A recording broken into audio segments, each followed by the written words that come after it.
इसके बाद समुद्र के तट पर ही युद्ध शुरू हो गया, देवासुर संग्राम। दैत्यों ने कहा हमारे साथ धोखा हुआ, हमने समुद्र मंथन किया और हमको अमृत मिला ही नहीं, मारो इन देवताओं को। अब तो महाराज समुद्र के तट पर ही संग्राम हुआ, हजारों दैत्य मारे गए, देवता तो अमृत पी चुके थे, अमर थे। इस युद्ध को देखकर ब्रह्मा जी को बड़ा दुख हुआ।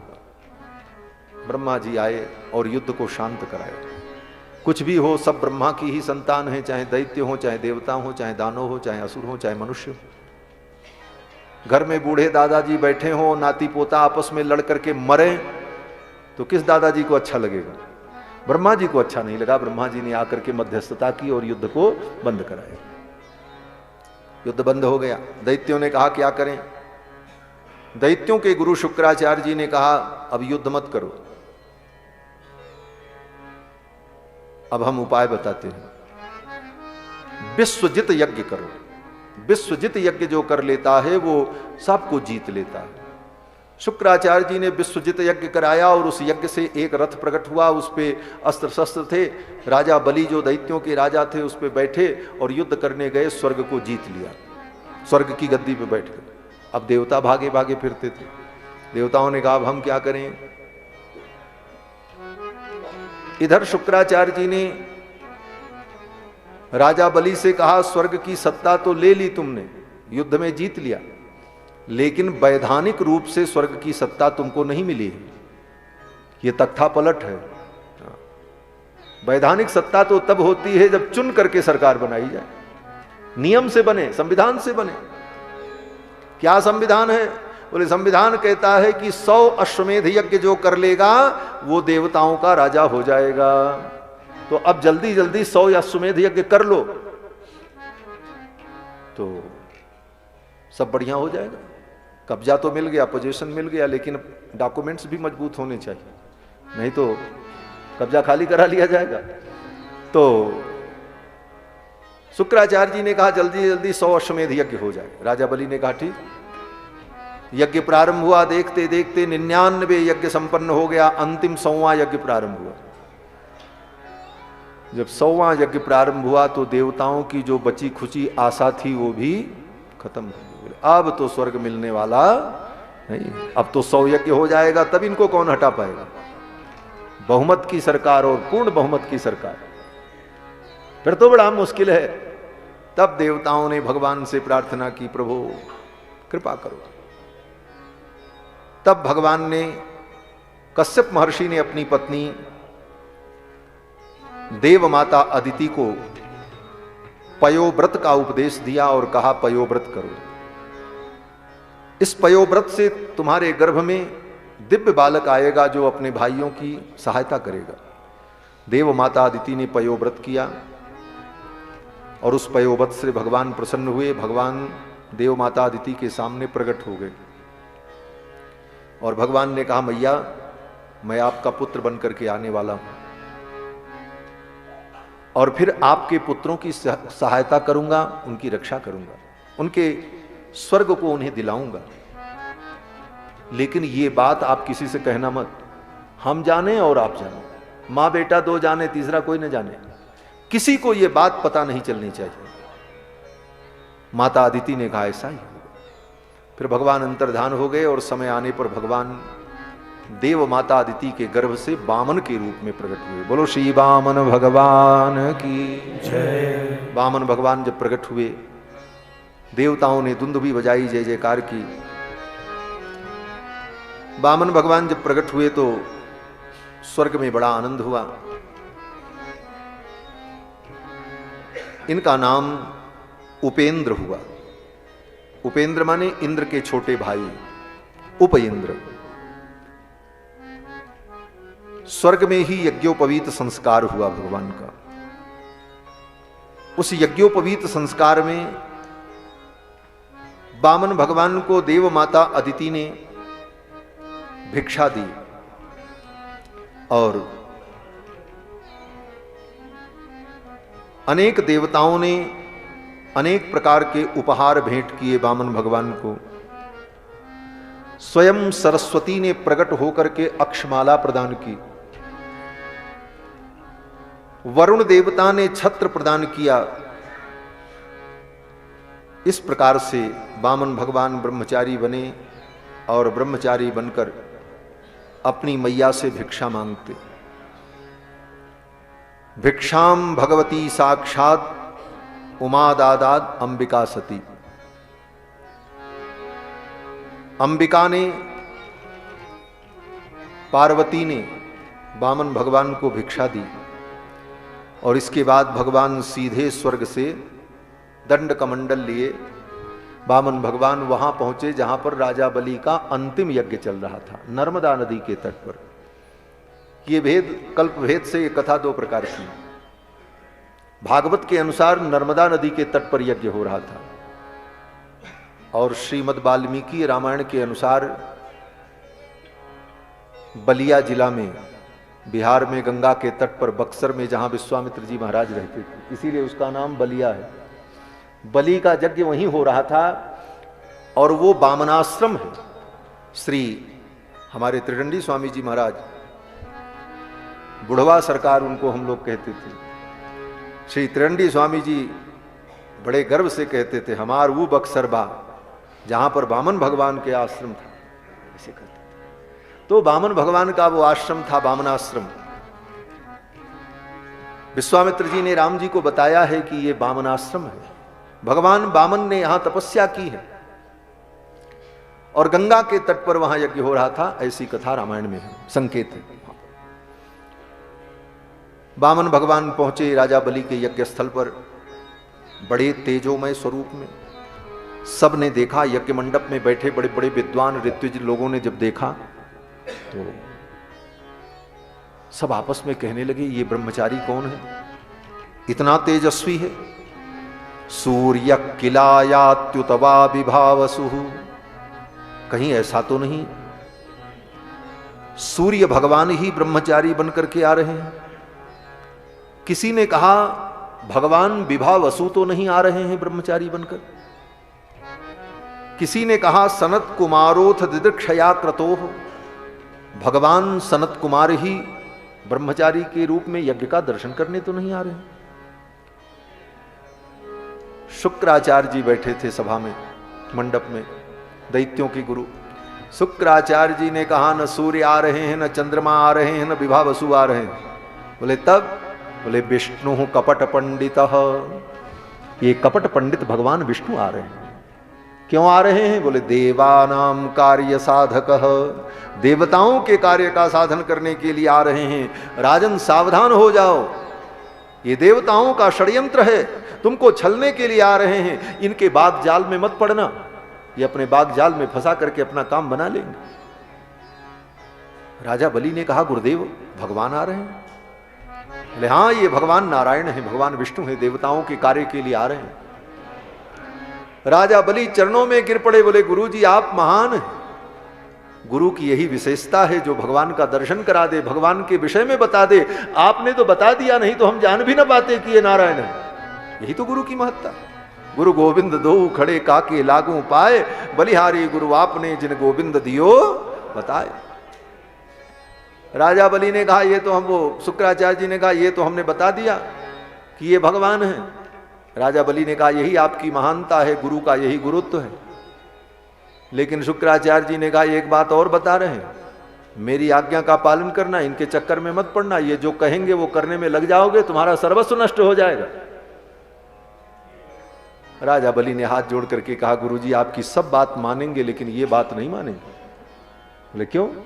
बोले गुरु बनाया इसीलिए जाता है कि भगवान मिले, और गुरु जी ही भगवान से मिलने में बाधक बन जाएं, बोले तब गुरु की बात नहीं माननी चाहिए। गुरु की बात वहां तक माननी चाहिए जहां तक भगवान से जुड़ा है, और जब गुरु ही भगवान से तुमको दूर करने लग जाएं, बोले तब ऐसे गुरु की बात मानने में भलाई नहीं है। शुक्राचार्य जी को क्रोध हो गया। शुक्राचार्य जी ने कहा तुम मेरी अवहेलना कर रहे हो, तुम्हारा ऐश्वर्य नष्ट हो जाएगा। शाप दे दिया शुक्राचार्य जी ने राजा बलि। वामन भगवान मन ही मन मुस्कुराए, बोले चलो अच्छा हुआ, जो काम हमको करना था वो उनके गुरुजी ने ही कर दिया। अब हमारा कोई दोष नहीं, हम तो उनके शाप को सत्य करने के लिए आए। वामन भगवान आए, राजा बलि ने बड़ा सुंदर स्वागत किया महाराज, दौड़ पड़े, चरणों में प्रणाम किया, साष्टांग प्रणाम किया और राजा बलि ने कहा स्वागतम ते नमस्तुभ्यम ब्रह्मन किम करवामते। हे भगवान, आपका स्वागत है, मैं आपकी क्या सेवा करूं। राजा बलि भगवान के परम भक्त हैं, भले असुर हैं लेकिन भगवान के परम भक्त हैं। चरणों में गिर पड़े और कहा ब्रह्मर्षीणाम तपस्साक्षात मन्ये त्वार्य वपुर्धरम। महर्षियों की तपस्या ही मूर्तिमान होकर के मेरे द्वार पर आ गई है। हे प्रभु, आपका स्वागत है, मैं आपकी क्या सेवा करूं। आज तो मैं धन्य हो गया। भक्त बड़े चालाक होते हैं महाराज। राम ते अधिक राम कर दासा। राजा बलि के यहां भगवान क्यों आए थे? कि राजा बलि का यज्ञ पूरा न होने पाए, लेकिन राजा बलि भगवान से भी बुद्धिमान निकले। राजा बलि ने भगवान के आते ही कहा मेरा यज्ञ पूर्ण हो गया, मैं घोषणा कर रहा हूं मेरा यज्ञ हो गया। भगवान ने कहा हो गया? अभी कैसे हो गया? राजा बलि ने कहा हां हो गया, ये विद्वान लोग बैठे इनसे पूछो। क्या पूछें? राजा बलि ने कहा महाराज, यज्ञ में अंत में आपका नाम ले लिया जाए तो यज्ञ पूरा हो जाता है। यशस्मृत्या च नामोक्त्या तबो यज्ञ क्रियादिषु न्यूनम संपूर्णताम याति सद्यो वंदे तमच्युतम। आपका नाम लेने पर यज्ञ पूर्ण हो जाता है और आप साक्षात मेरे यज्ञ में आ गए, आपका चरण पड़ गया, अब भी मेरा यज्ञ पूरा नहीं हुआ। इसका जवाब हमको चाहिए। भगवान चुप हो गए। राजा बलि ने कहा अद्य नः पितरस्तृप्ताः, आज मेरे पितर तृप्त हो गए। अद्य नः पावितम कुलम, आज मेरा कुल पवित्र हो गया। अद्य सुष्टः क्रतुरयम्, मेरा यज्ञ भी पूरा हो गया। क्यों? बोले यद भवान आगतो गृहान, आप मेरे घर आए, द्वार पर आए, मेरा यज्ञ पूरा हो गया, पूर्णाहुति हो गई। फिर तो राजा बलि ने भगवान से कहा प्रभु मैं आपकी क्या सेवा करूं, आप आज्ञा करो। यद यद बटो वांछसि तत्प्रतीक्ष, हे बटु, हे ब्रह्मचारी, यद यद वांछसि, जो जो आप चाहते हो आप कहो, मैं सब कुछ आपको देने को तैयार, मेरा सब कुछ आपका है। और अगर आपका ये ब्रह्मचर्य व्रत पूरा होने वाला है और आप गृहस्थ जीवन में प्रवेश करना चाहते हैं तो हे भगवान आप आज्ञा करो, मैं आपके लिए सुंदर ब्राह्मण कन्या ढूंढूं और यहीं पर आपका विवाह करा दूं।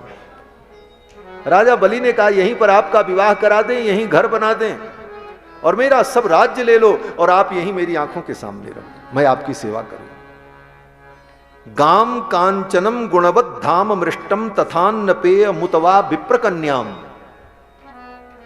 कहो तो आपके लिए विप्र कन्या की व्यवस्था कर दें। ये विप्र कन्या की व्यवस्था क्यों? राजा बलि के पास कोई कन्या की कमी थी? इतना बड़े राक्षसों के समूह के वो नेता थे, लेकिन धर्मात्मा थे। धर्म कहता है अपने ही वर्ण की कन्या से विवाह करने पर कल्याण होता है। राक्षस होकर के राजा बलि कहते हैं आपके लिए मैं ब्राह्मण कन्या ढूंढ लूंगा, कहीं से ले आऊंगा ढूंढ करके, क्योंकि आप ब्राह्मण हैं, ऋषि के पुत्र हैं, तो आपका विवाह तो ब्राह्मणी से होना चाहिए। आज के जैसा नहीं कि प्रेम विवाह के नाम पर, लव मैरिज के नाम पर चाहे जिससे रास्ते चलते ब्याह करते रहो। बोले ऐसे से उत्पन्न होने वाली जो संतान होती हैं वो पूरे खानदान का नाश कर देती है। उन वर्णशंकर संतानों से वंश विनष्ट हो जाता है। तो लोग तर्क क्या देते, बोले सबका खून तो एक ही है। बोले खून तो गधा का भी एक है, गधे में भी लाल ही रंग का खून होता है, सूअर का भी खून लाल होता है। ये कोई तर्क नहीं है, ये कुतर्क है।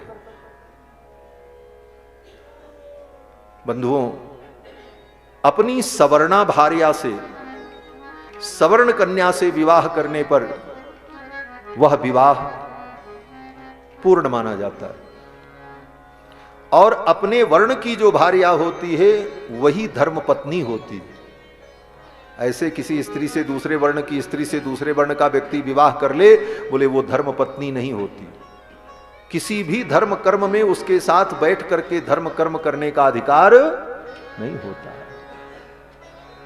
तुम अपने भोग के लिए, अपने सुख के लिए कर लो, बात अलग है, लेकिन धर्म की दृष्टि से वह धर्म पत्नी नहीं है।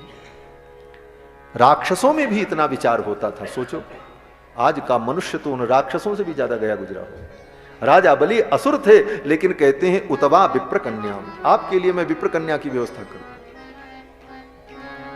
यद्यपि भगवान के लिए कोई भी कन्या मिल जाए ब्याह करने के लिए, भगवान को क्या है, भगवान तो सबके पति हैं, जगतपति हैं, विश्वपति हैं, उनके लिए कोई आपत्ति नहीं है। लेकिन फिर भी मर्यादा देखो, राजा बलि ने कहा मैं आपके लिए विप्र कन्या की व्यवस्था कर दूं। वामन भगवान ने कहा ये सम्मत करो, हमको ब्याह नहीं करना, हम ब्रह्मचारी हैं। ब्रह्मचारी से ब्याह की बात कहीं की जाती है? हम तो आपके द्वार पर भिक्षा मांगने आए। जब नाटक करे तो बहुत बढ़िया से नाटक करना चाहिए।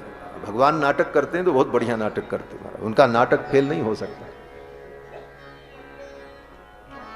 और जब आए थे तो वामन भगवान अपने कंधे पर मृगचर्म रखे हुए थे, ऐसे बांधे थे लपेट करके इधर से, जैसे पंडित लोग ऐसे अचला डालते हैं ना उत्तरी आंख के नीचे से, ऐसे ही मृगचर्म को इस पर रखकर छाती पर, और कुश की डोरी से, दर्भ की डोरी से बांध रखा था।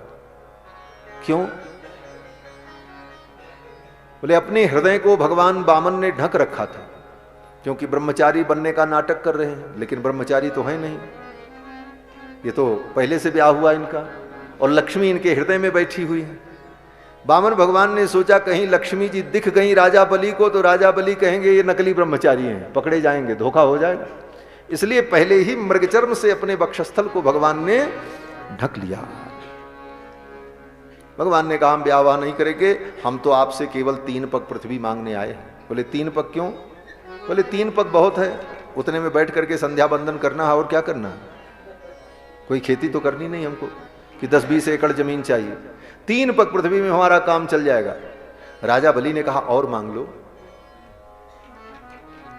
वामन भगवान ने देखा मौका बहुत अच्छा है, राजा को घेर में लिया जाए। जैसे कभी कभी व्यक्ति कोई कमी पा जाए तो तुरंत उस पर अपनी बात लागू कर देता है। वामन भगवान ने भी सोचा मौका बहुत अच्छा है। वामन भगवान ने कहा राजन असंतुष्टा द्विजा नष्टा, राजन तुम्हें मालूम नहीं है, जो ब्राह्मण संतोषी नहीं होता वो ब्राह्मण नष्ट हो जाता है। हम ब्राह्मण हैं, हमारे अंदर संतोष है, हम 3 पग में ही संतुष्ट हो जाएंगे, क्या करेंगे गांव में लेकर। भगवान राजा बलि ने कहा वाह भाई वाह, देखने में तो बड़े छोटे हैं लेकिन टपर टपर बोलते हैं। वामन भगवान ने कहा असंतुष्टा द्विजा नष्टा संतुष्टाश्च महीपति, और राजा अगर संतोषी हो जाए तो राजा का नाश हो जाता है। ब्राह्मण को संतोषी होना चाहिए और राजा को कभी संतोषी नहीं होना चाहिए। राजा अगर संतोषी हो जाएगा तो उसका राज्य कभी बढ़ेगा ही नहीं, उसको तो हमेशा अपने राज्य का संवर्धन करने का विचार करते रहना चाहिए। सलज्जा गणिका नष्टा, नीति कहती है कि जो गणिका है नाचने वाली, अगर वो लज्जा करेगी तो नष्ट हो जाएगी। क्यों? बोले लज्जा करेगी तो नाचेगी कैसे, फिर तो उसका धंधा ही बंद हो जाएगा। निर्लज्जा कुलांगना, और कुल की जो वधू होती है वो अगर निर्लज्ज हो जाए तो नष्ट हो जाती है। क्यों? बोले कुल वधू की महत्ता तब तक है जब तक उसके अंदर लज्जा है, शील है, और लज्जा समाप्त हो जाए, शील खत्म हो जाए तो वो नष्ट हो जाएगी। राजन ये नीति आप नहीं जानते, मैं ब्राह्मण हूं, असंतुष्टा द्विजा नष्टा। राजा बलि ने कहा ठीक महाराज 3 ही पग ले लो। बोले ऐसे थोड़ी लेंगे, संकल्प करके दो। संकल्प पूर्वक दान किया जाता है। राजा बलि ने हाथ में जल लिया, जल लेने चले कमंडल से। शुक्राचार्य जी ने सोचा मेरा चेला फंस गया, अब तो इसका सब चला जाएगा। शुक्राचार्य जी ने सोचा अगर संकल्प न हो सकता है बच जाए। और संकल्प किससे होना है? बोले जल से। तो शुक्राचार्य जी कमंडल की टोटी में घुस गए। पानी गिरेगा नहीं, संकल्प होगा नहीं। कमंडल की टोटी में शुक्राचार्य जी जब घुस गए, राजा बलि तो भगवान को देख रहे थे, संकल्प बोल रहे थे, पानी गिरा रहे थे, पानी गिर ही नहीं रहा था टोटी में। तो शुक्राचार्य जी अटक गए थे जाके, और राजा बलि का भी ध्यान नहीं जा रहा था। राजा बलि तो भगवान को देखने में निमग्न थे, आनंद में थे, संकल्प चल रहा था। वामन भगवान ने देखा, बोले तो गड़बड़ हो रहा है।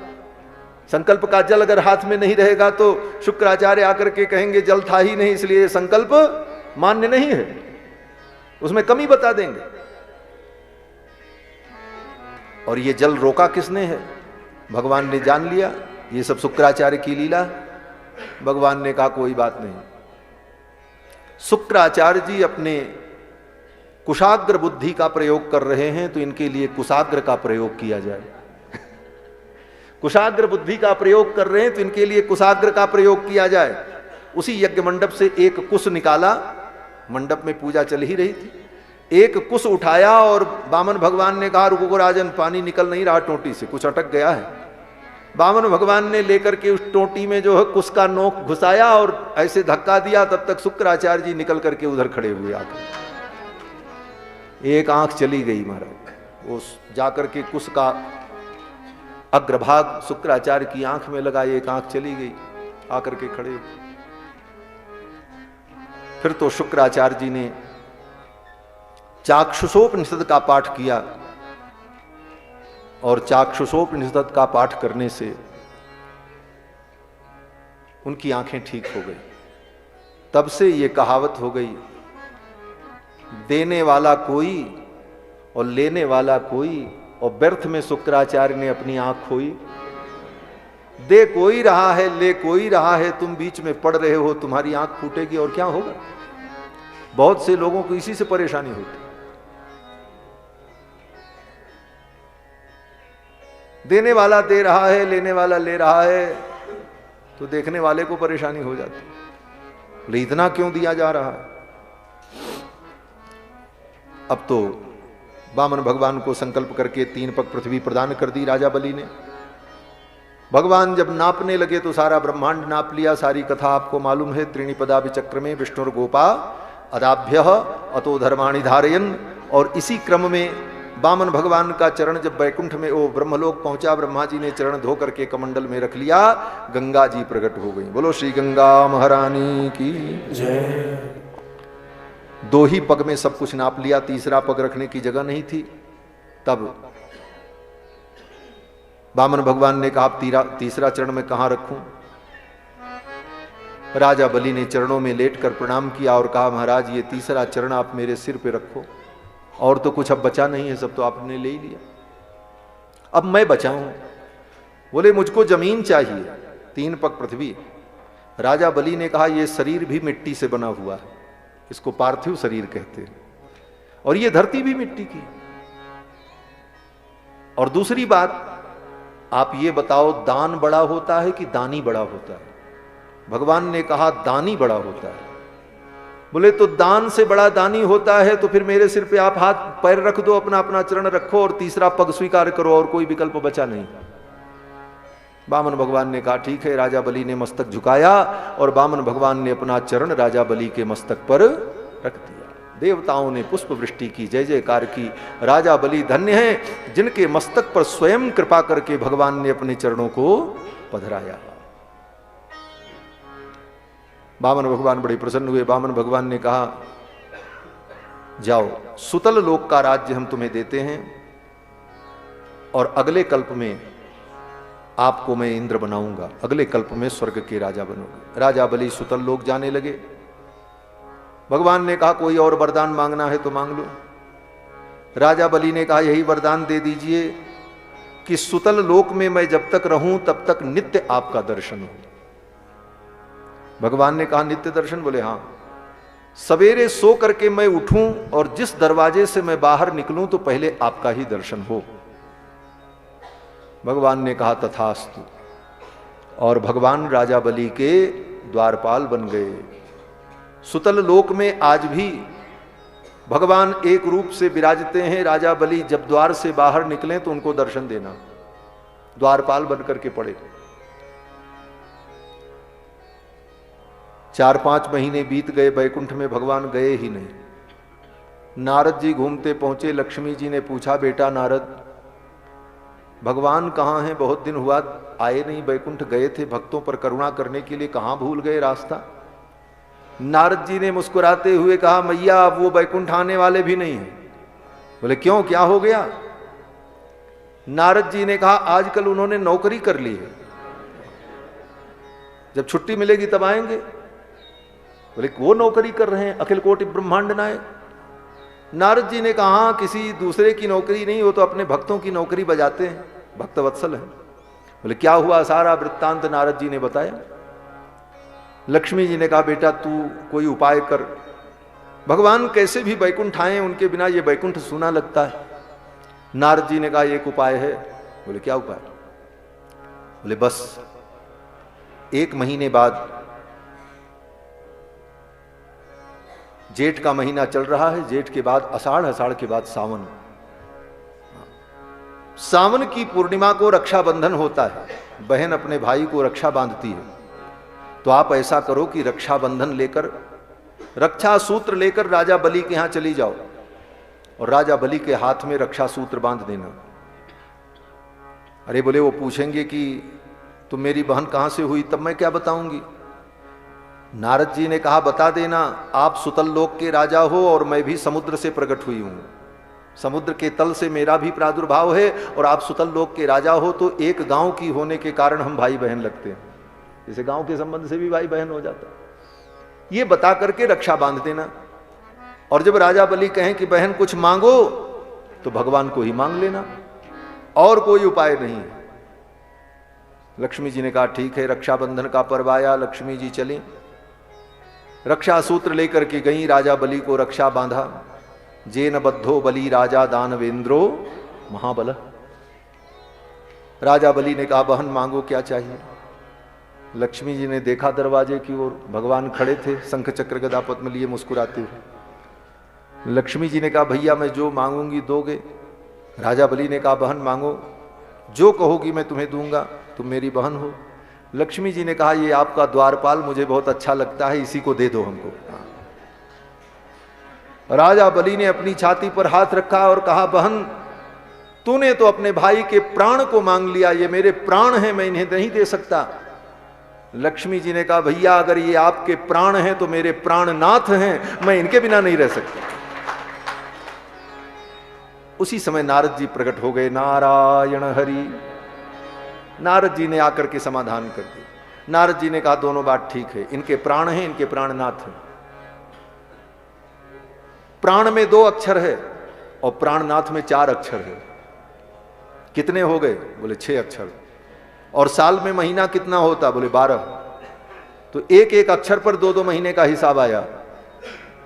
तो राजा बलि से भगवान नारद जी ने कहा कि आपके प्राण हैं, इसलिए 4 महीने भगवान आपके पास रहेंगे, और इनके प्राणनाथ हैं इसलिए 8 महीने इनके पास रहेंगे।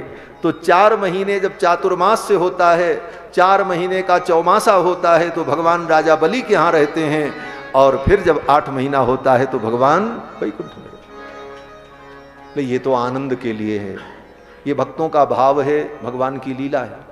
वस्तुतः भगवान हर काल में हर जगह रहते हैं, ये सिद्धांत है। हर काल में हर क्षण भगवान सर्वत्र विद्यमान है। अंतर बहिश्च तत्सर्वं व्याप्य नारायण स्थितः। ये सब कथा सुखदेव जी ने राजा परीक्षित को सुनाई। फिर 9वें स्कंद में सुखदेव जी ने सूर्य वंश का वर्णन किया। 12 अध्याय में सूर्य वंश का वर्णन किया, और इसी क्रम में श्री सुखदेव जी महाराज ने राजा परीक्षित को भगवान श्री राम का चरित्र सुनाया। राम जी का चरित्र भागवत में बहुत संक्षिप्त है। इसको शुक रामायण कहते हैं। शुक रामायण माने सुखदेव जी ने जो राम कथा सुनाई, शुक रामायण। कथा का क्रम तो वही है जो क्रम रामायण में है, बस एक चीज का अंतर है। रामायण के अनुसार भगवान ने 11,000 वर्ष राज्य किया और श्रीमद् भागवत के अनुसार, सुखदेव जी के अनुसार, त्रयोदशाब्द साहस्रम अग्निहोत्रम अखंडितम, 13,000 वर्ष तक भगवान ने राज्य किया। इतना अंतर है बस, बाकी सब कथा वही है। कहते हैं सुखदेव जी महाराज वर्णन करते हैं एक श्लोक बस भागवत जी का, रामचरित्र से जुड़ा हुआ, गुर्वर्थे त्यक्त राज्यम, यहीं से राम जी का चरित्र शुरू होता है। अपने पिता के लिए, अपने पूजनीय जनों के वचन का पालन करने के लिए राम जी ने राज्य को त्याग दिया। गुर्वर्थे त्यक्त राज्यो व्यचरद अनुबनम पद्म पद्भ्याम प्रियाया, नंगे पांव भगवान वन वन में विचरण करते। कैसे चरणों से? कहते प्रियायाह पाणि स्पर्शा क्षमाभ्याम, ये भगवान के चरणों की विशेषता है। भगवान के चरण कैसे हैं? बोले प्रियायाह, श्री सीता जी, श्री लक्ष्मी जी के कर कमल से स्पर्श करने के योग्य नहीं। अर्थात लक्ष्मी जी भगवान का चरण स्पर्श करती हैं तो डरती हैं, मेरे कर कमल बड़े कोमल हैं, ओ बड़े कठोर हैं, मेरे हाथ कठोर हैं और भगवान का चरण कोमल है, मैं अपने हाथों से इनके चरण को दबाऊंगी तो कहीं इनको पीड़ा न हो जाए। माने लक्ष्मी के कर कमल की कोमलता के सामने भगवान के चरण कमल इतने अधिक कोमल हैं कि लक्ष्मी जी अपने हाथों से भगवान के चरण को छूने में डरती हैं।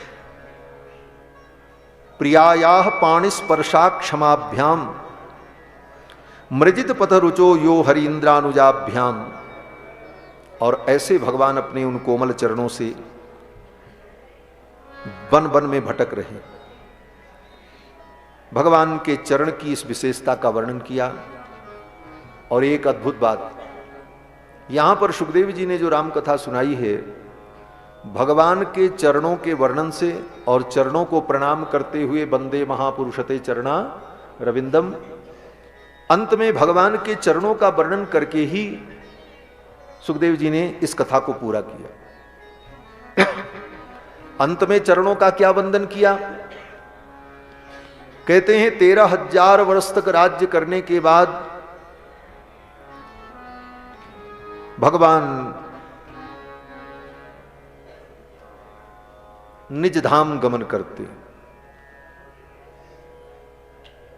किस प्रकार निज धाम गमन करते हैं? सुखदेव जी कहते हैं स्मरताम हृदय विन्यस्य विद्धम दंडक कंटकैहि, स्मरताम हृदय विन्यस्य, अपने उन चरणों को, जो भक्त भगवान का स्मरण करते हैं, उन भक्तों के हृदय में अपने चरण का विन्यास करने वाले भगवान, स्वपाद पल्लवम राम आत्म ज्योतिर अगात ततः, अपने भक्तों के हृदय में अपने उन चरणों को स्थापित करके भगवान आत्म ज्योति में अपने मूल रूप में प्रविष्ट हो गए। कैसे चरण?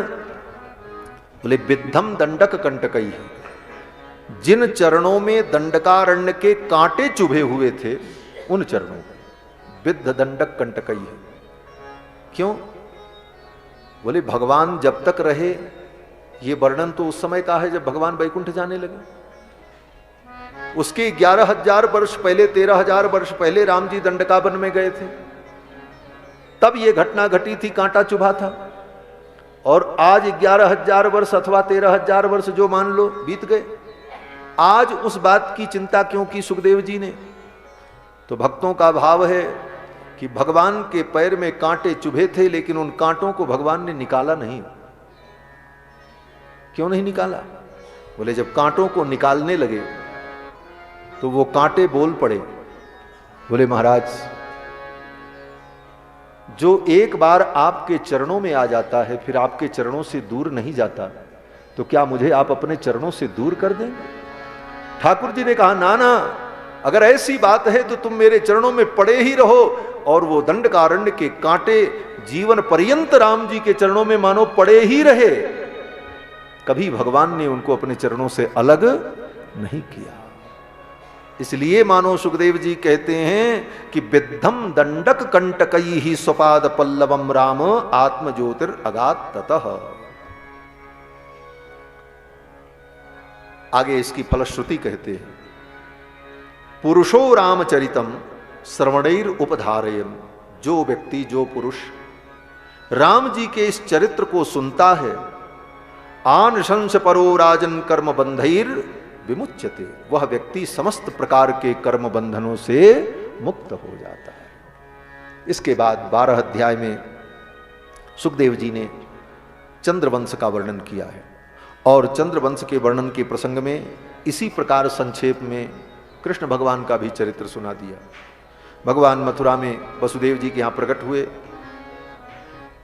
कंस के कारागार में प्रकट हुए, रातों रात गोकुल चले गए, 10 वर्ष वृंदावन में रहे, मथुरा में आकर के कंस को मारा, फिर द्वारिकापुरी बसाई, महाभारत युद्ध में पांडव का पक्ष लेकर के दुष्टों का संहार कराया और 125 वर्ष तक धरामंडल पर विराजमान रहे। और फिर भगवान कृष्ण ने अपनी लीला का संवरण कर लिया। हो गई कृष्ण कथा। इतना ही तो कृष्ण कथा है। इतने संक्षेप में सुखदेव जी ने सुनाया है राजा परीक्षित। राजा परीक्षित ने कहा, महाराज ये वंश का विस्तार तो आपने खूब सुनाया, कथितो वंश विस्तारो भवता सोम सूर्यो, लेकिन जिन भगवान कृष्ण का चरित्र सुनने के लिए हम बैठे थे उनके चरित्र को इतने संक्षेप में आपने सुनाया। विस्तार से आप सुनाओ। तानि नो बद विस्तरात, विस्तार से आप भगवान के चरित्र को सुनाओ। कौन कौन सी लीला उन्होंने की, वृंदावन में रह करके उन्होंने क्या क्या किया।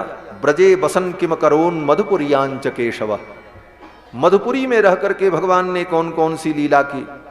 भ्रातरम चावधीत कंसम, कंस को उसके भाइयों के सहित भगवान ने कैसे मारा। और फिर भगवान के कितने विवाह हुए। एत दन्यच्च सर्वम में मुने कृष्ण विचेष्टितम, हे मुनिवर भगवान कृष्ण ने और कौन कौन सी लीला की। वक्तुमर्हसि सर्वज्ञ शब्दधानस्य विस्तृतम, मेरी बड़ी श्रद्धा है कृष्ण के चरित्र में, इसलिए हे गुरुदेव आप विस्तार से हमको सुनाओ। सुखदेव जी बड़े प्रसन्न हुए, राजा परीक्षित को साधुवाद दिया और फिर वर्णन करने लगे। सुखदेव जी कहते हैं, राजन द्वापर युग था, यत्र तत्र राजाओं के कुल में राक्षस पैदा हो गए थे।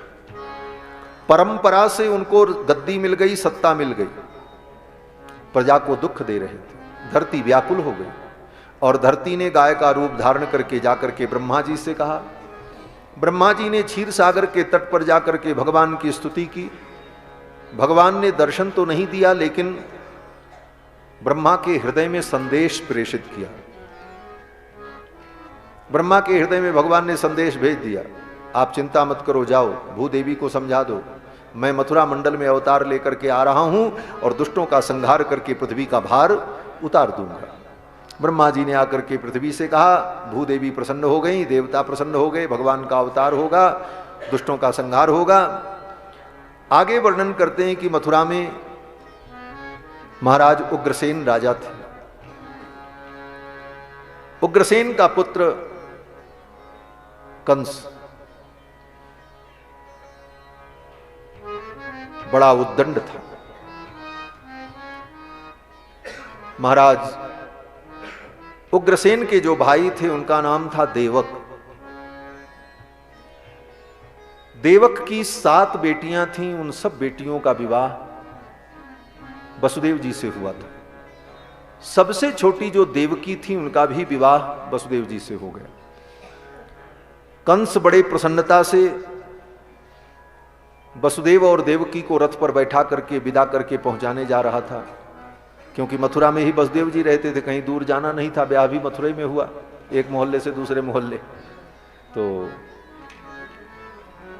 कंस जब पहुंचाने चला, उसी समय आकाशवाणी हुई, अरे मूर्ख, जिसको तू ले जा रहा है इसकी 8वीं संतान तेरी शत्रु होगी। कंस ने रथ रोक दिया, तलवार निकाली, देवकी को मारने चला। वसुदेव जी ने समझाया इसे छोड़ दो। कंस ने कहा इसकी 8वीं संतान मेरी शत्रु होगी। वसुदेव जी ने कहा मैं वचन देता हूं इसकी 8वीं संतान तुम्हें दे दूंगा। कंस ने कहा ठीक है। नारद जी आए। नारद जी ने आकर के ऐसी पट्टी पढ़ाई कंस को। नारद जी ने कहा तुम धोखे में रह जाओगे और मारे जाओगे। बोले क्या हुआ? नारद जी ने कहा ये देवता बड़े चतुर हैं, किधर से 8 गिनेंगे तुम पता नहीं पाओगे। तुम 8वीं संतान को शत्रु मान करके बैठोगे और उन 7 संतानों में कोई भी 8वीं हो सकती है। बोले कैसे? नारद जी ने अपनी झोली में से एक जो है कमल पुष्प ऐसे निकाला, अष्टदल कमल। 8 पंखुड़ियां थीं उसमें, 8 दिशाओं में। नारद जी ने कहा बताओ इसमें पहली कौन है? कंस ने कहा जहां से गिने वो पहली, जहां खत्म हो जाए वो 8वीं। बोले इसका मतलब? नारद जी ने कहा मतलब साफ साफ है, देवता किधर से 8 गिनेंगे तुम पता नहीं पाओगे और मारे जाओगे। कंस ने कहा तो महाराज सभी बच्चों को मार डालें। नारद जी ने कहा राम राम, साधु के मुंह से यही कहलवाना चाहते हो? हम ऐसा क्यों कहें, तुमको जो समझ में आए सो करो। नारद जी चले गए। कंस ने देवकी वसुदेव को कारागार में डाल दिया। पहली संतान हुई, कंस ने उसे मार डाला, दूसरी को मारा, तीसरी को मारा। 6 संतानों की निर्मम हत्या कंस ने की, देवकी वसुदेव की आंख के सामने। इतना दुख किसी को होगा जीवन में? सोचो। आज थोड़ा सा दुख होता है तो हम भगवान को दोष देते हैं, भगवान ने ऐसा कर दिया, भगवान ने वैसा कर दिया। और भगवान की मां देवकी, उनकी 6 संतानों की हत्या हुई, नवजात शिशु की, और इस दुख को सहन किया। जो जीवन में दुख सहन कर लेता है और धैर्य रखता है, भगवान को दोष नहीं देता, उसके लिए भगवान स्वयं चल करके आते हैं। ऐसे थोड़ी भगवान आए थे। 7वें गर्भ के रूप में शेष जी आए, जो त्रेता में लक्ष्मण है, इस बार बड़े भैया बन करके आ रहे हैं। बड़े भैया बन करके क्यों आ रहे हैं? ये तो छोटे भाई थे, रामानुज लक्ष्मण। लक्ष्मण जी ने एक बार भगवान से कहा प्रभु मैं आपका छोटा भाई हूं, आप मेरे बड़े भाई हैं। छोटे भाई को बड़े भाई की आज्ञा माननी पड़ती है, तो मैं तो आपकी आज्ञा मानता हूं, लेकिन अगर मैं बड़ा भाई होता तो आपको आज्ञा देता कि चुपचाप अयोध्या में बैठो, कहीं जाने की जरूरत नहीं। ये आपका दुख हमसे देखा नहीं जाता। भगवान ने कहा लक्ष्मण कोई बात नहीं, अगले अवतार में मैं तुमको अपना बड़ा भाई बना लूंगा। तो इस बार लक्ष्मण जी को भगवान ने अपना बड़ा भाई बनाया। शेष जी महाराज गर्भ में आए, लीला में इनकी जरूरत है, इसीलिए भगवान ने योग माया को आदेश दिया। योग माया ने देवकी के 7वें गर्भ को निकालकर रोहिणी के गर्भ में रख दिया। रोहिणी वसुदेव जी की बड़ी पत्नी थी,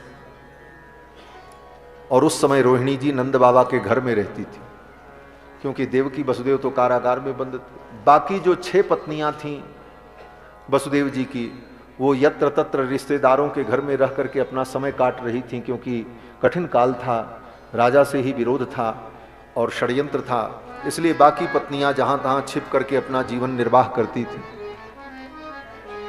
भगवान की योग माया ने देवकी के 7वें गर्भ को रोहिणी के गर्भ में भेज दिया। गोकुल में ही रोहिणी ने सुंदर पुत्र को जन्म दिया। बलदाऊ भैया प्रकट हुए। बोलो श्री बलराम जी महाराज की जय। बलराम जी जब 1 वर्ष के हो गए तब भगवान के प्रकट होने का समय आया। देवकी के गर्भ में भगवान आए। देवकी का तेज अद्भुत हो गया। कंस जान गया मेरा शत्रु आ गया है। सिपाही सैनिकों की संख्या बढ़ा दी, चप्पे चप्पे पर आदमियों को नियुक्त कर दिया, कहीं किसी प्रकार की कोई चूक न होने पाए। और धीरे धीरे समय बीता।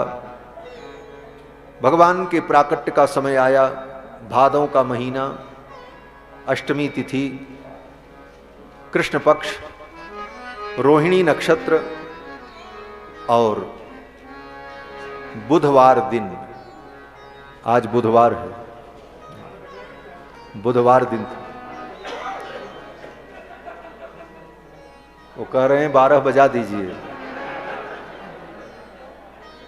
हम 12 बजाएंगे तो गड़बड़ होगा। एक काम करो, अपनी अपनी घड़ी में 12 बजा लो, ये सरल है। हम 12 बजाएंगे तब तो फिर महाराज सबके चेहरे पे 12 बज जाएगा, जान लेना। इसलिए भगवान देवकी वसुदेव के सामने कारागार में प्रकट हुए। देवताओं ने गर्भ की स्तुति की। देवता जब चले गए तब भगवान प्रकट हुए। सुर समूह बिनती करी पहुंचे निज निज धाम, जग निवास प्रभु प्रगटे अखिल लोक विश्राम। देवता जब स्तुति करके चले गए तब भगवान प्रकट हुए, लेकिन रोए नहीं, प्रकट हुए।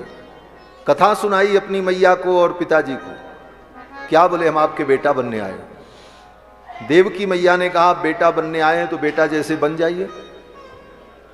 उपसंहर विश्वात्मन अदो रूप मलौकिकम, इस अलौकिक रूप का उपसंहार करो और आप बालक बन जाओ। मां देवकी के वचन को सुनकर भगवान छोटे से बालक बन गए। बभूव प्राकृत शिशु, छोटे से शिशु बन गए। भगवान ने पहले ही मैया से और वसुदेव जी से कह दिया था, आप मेरी रक्षा नहीं कर सकते, तो आप ऐसा करो, मैं बालक बन जाऊंगा, मुझे लेकर के आप चलो और गोकुल में नंद बाबा के घर में पहुंचा देना। वसुदेव जी ने कहा कैसे ले जाएंगे, हमें तो हथकड़ी लगी है, ताले बंद हैं। भगवान ने कहा हमको ले चलो, सब बस व्यवस्था बन जाएगी।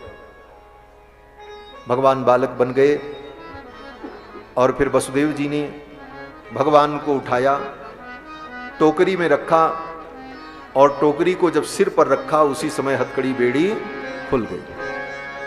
कारागार के कपाट खुल गए, सिपाही सैनिक सब सो गए। भगवान को लेकर के वसुदेव जी चले।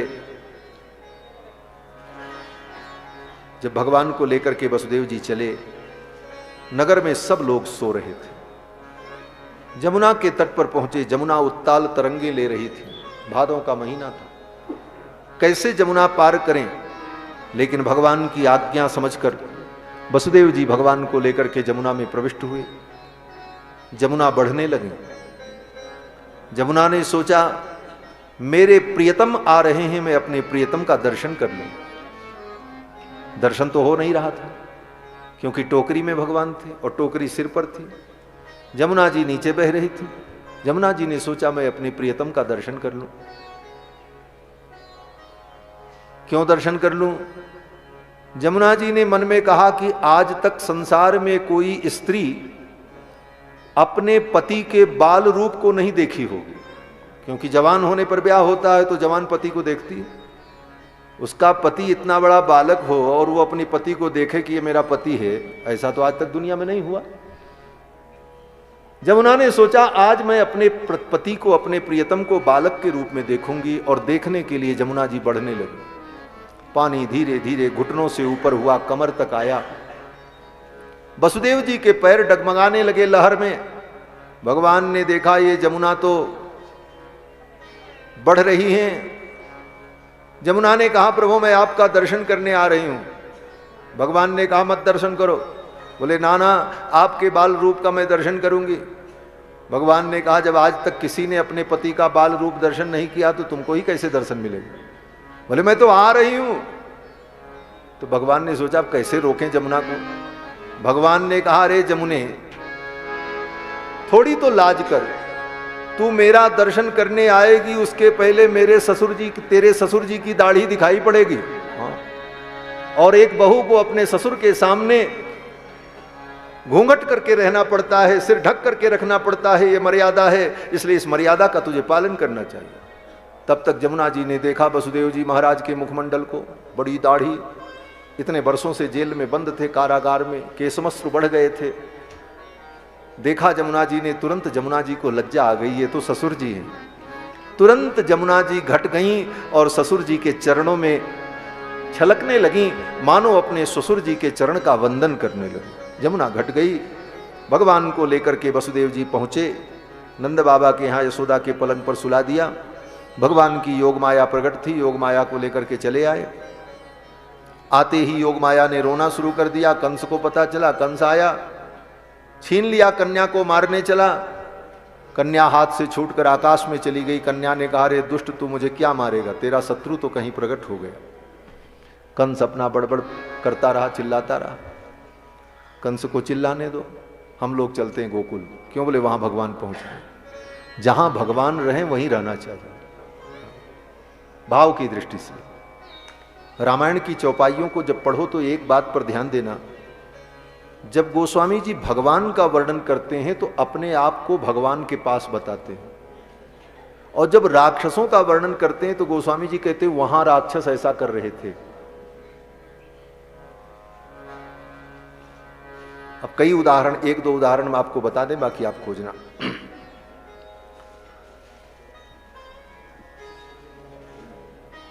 जब राम जी का वर्णन करते हैं तो कहते हैं, इहां राम रजनी अवशेषा, जागे सीय सपन अस देखा। इहां राम रजनी अवशेषा, यहां राम जी माने अपने को राम जी के पास बता रहे हैं। अब जब रावण का वर्णन आता है तब तो कहते हैं, उहां दसानन जाग कर करे लाग कछ यज्ञ। रावण वहां यज्ञ कर रहा है, राम जी यहां ऐसा कर रहे हैं। तो अपने को राम जी के पास,